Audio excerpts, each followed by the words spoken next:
Salam, salam damai sejahtera bagi kita semua. Kembali kita ke channel Renungan Firman Tuhan, di mana renungan ini memberikan kepada kita kekuatan melalui kebenaran firman Tuhan. Karena kita tahu bahwa semasa kita ada di dalam dunia, pasti banyak persoalan, masalah, tantangan yang kita hadapi. Tetapi ketika kita rajin merenungkan kebenaran firman Tuhan, maka kita tahu bahwa ada Tuhan yang selalu menolong, menguatkan kita dalam setiap pergumulan itu. Sebelum kita merenungkan kebenaran firman Tuhan, terlebih dahulu kita berdoa. Bapa yang baik, yang penuh kasih di dalam kehidupan kami, saat ini kami mengucap syukur bahwa Tuhan selalu ada bersama-sama dengan kami yang tidak pernah melihat musim di dalam kehidupan kami. Dan saat ini sebelum kami melanjutkan segala sesuatu aktivitas kami ingin merenungkan kebenaran firman-Mu. Kami mohon dengan penuh kuasa Roh Kudus-Mu, berikan bagi kami pengertian, sehingga kami tahu dan sadar bahwa segala sesuatu yang kami alami, pasti ada Tuhan yang dapat menolong dan menyertai kami. Terima kasih Bapa. Inilah kerinduan kami, di dalam nama Tuhan Yesus kami berdoa. Amin. Renungan kita saat ini kita ambil di dalam kitab 2 Yohanes 4-11. Di bawah perikop, tetaplah di dalam ajaran Kristus. Aku sangat bersuka cita bahwa aku mendapati bahwa separuh dari anak-anakmu hidup dalam kebenaran sesuai dengan perintah yang telah kita terima dari Bapa. Dan sekarang aku minta kepadamu, Ibu, bukan seolah-olah aku menuliskan perintah baru bagimu, tetapi menurut perintah yang sudah ada pada kita dari mulanya, supaya kita saling mengasihi. Dan inilah kasih itu, yaitu bahwa kita harus hidup menurut perintahnya. Dan inilah perintah itu, yaitu bahwa kamu harus hidup di dalam kasih, sebagaimana telah kamu dengar dari mulanya. Sebab banyak penyesat telah muncul dan pergi ke seluruh dunia, yang tidak mengaku bahwa Yesus Kristus telah datang sebagai manusia. Itu adalah si penyesat dan antikristus. Waspadalah supaya kamu jangan kehilangan apa yang telah kami kerjakan itu, tetapi supaya kamu mendapat upahmu sepenuhnya. Setiap orang yang tidak tinggal di dalam ajaran Kristus, tetapi yang melangkah keluar dari situ, tidak memiliki Allah. Barang siapa tinggal di dalam ajaran itu, ia memiliki bapa maupun anak. Jikalau seorang datang kepadamu dan ia tidak membawa ajaran ini, janganlah kamu menerima dia di dalam rumahmu, dan janganlah memberi salam kepadanya.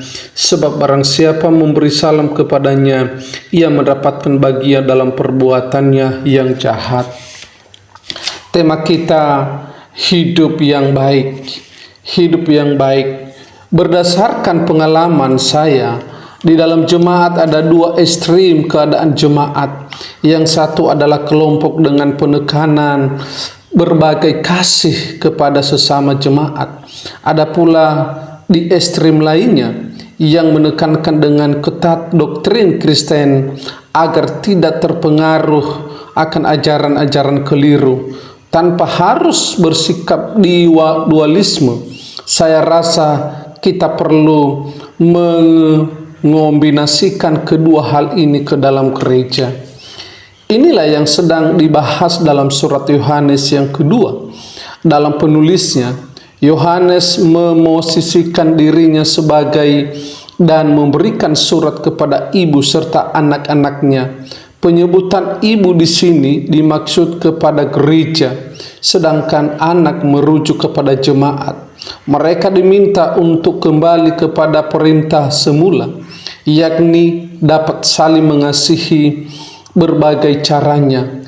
Jikalau menuju kepada apa yang Yohanes pernah tuliskan, dapat ditempuh lewat saling mengekspresikan cinta kasih kepada masing-masing jemaat. Yohanes pasal 13 ayat 34, 15 ayat 12 dan 17. Selain itu, permasalahan yang kentara dalam kitab ini adalah munculnya para guru palsu yang berusaha menyesatkan jemaat. Para penyesat itu adalah orang yang menganggap bahwa tidak mungkin Allah mewujud dalam tubuh manusia yang fana. Karena itu, pemahaman ini segera ditolak oleh Yohanes. Sebagai pemimpi, jemaat diminta untuk setia dan tekun dalam pengajaran yang sehat, serta menolak dengan keras apabila tidak sejalan dengan doktrin yang selama ini telah mereka pegang. Ayat 10, para rasul telah menjadi pemegang estafet dari apa yang Kristus sampaikan kepada mereka. Maka dari itu mereka tidak boleh meninggalkan ajaran Kristus. Apa yang menjadi pembahasan surat Yohanes ini masih relevan dan perlu untuk diaplikasikan di dalam jemaat gereja kita saat ini. Waspadalah dengan ajaran yang keliru. Kita harus saling mengingatkan satu dengan yang lainnya. Selain itu, kita harus dapat kembali kepada ajaran kasih yang Yesus telah teladankan kepada sesama. Jangan hanya berteori namun tidak mengaplikasikan itu, karena Yesus bukan hanya berteori namun juga menyatakan kasih-Nya secara nyata di atas Kalvari bagi setiap kita. Bapak, Ibu, dan Saudara yang dikasihi oleh Tuhan Yesus Kristus, bagian ini Yohanes menekankan bagi setiap jemaat yang sudah percaya kepada Tuhan Yesus Kristus bahwa kasih yang mula-mula itu harus ada di dalam diri kita setiap anak-anak Tuhan. Mengapa? Akhir-akhir ini adalah ada banyak orang-orang Kristen yang mengaku sudah percaya kepada Tuhan Yesus, tetapi kasih mereka masih belum sempurna. Bahkan kasih mereka didasarkan dengan keinginan sendiri. Tetapi di sini ditekankan bahwa kasih itu adalah harus tertuju kepada Tuhan. Sehingga ketika kita kasih itu tertuju kepada Tuhan, maka hidup kita adalah menerima semua orang yang lain. Bukan berarti bahwa kita juga kompromi tentang dosa-dosa atau masalah-masalah. Tidak. Tetapi di bagian ini adalah mengingatkan kita sebagai contoh yang diambil di dalam jemaat, dan jemaat itu adalah kita sebagai orang yang percaya kepada Tuhan. Itu jangan sampai kita mudah meninggalkan kasih mula-mula, dan jangan sampai juga kita mudah disesatkan oleh orang lain karena kita tidak hidup dalam kasih itu kepada Tuhan. Inilah renungan kita yang sangat singkat. Bapa yang ada di dalam surga, saat ini kami mengucap syukur buat firman-Mu. Ajarkan kami supaya bisa kami melakukan. Terlebih lagi Tuhan, bisa kami menjadi contoh bagi saudari-saudara kami dimanapun kami berada, sehingga kami lagi tidak mempertahankan ego kami, dan tidak lagi juga Tuhan terpengaruh terutama dengan ajaran-ajaran yang menyesatkan hidup kami di zaman ini. Melalui kasih bisa kami juga bertahan, karena kami tahu bahwa Kristus yang lebih utama di dalam kehidupan kami. Dalam nama Tuhan Yesus kami berdoa. Demikianlah firman Tuhan. Semoga Bapak, Ibu, dan Saudara semua diberkati oleh kebenaran firman Tuhan.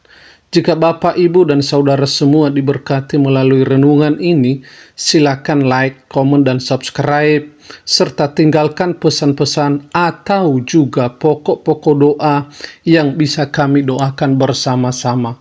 Terima kasih, Tuhan Yesus memberkati. Soli Deo Gloria.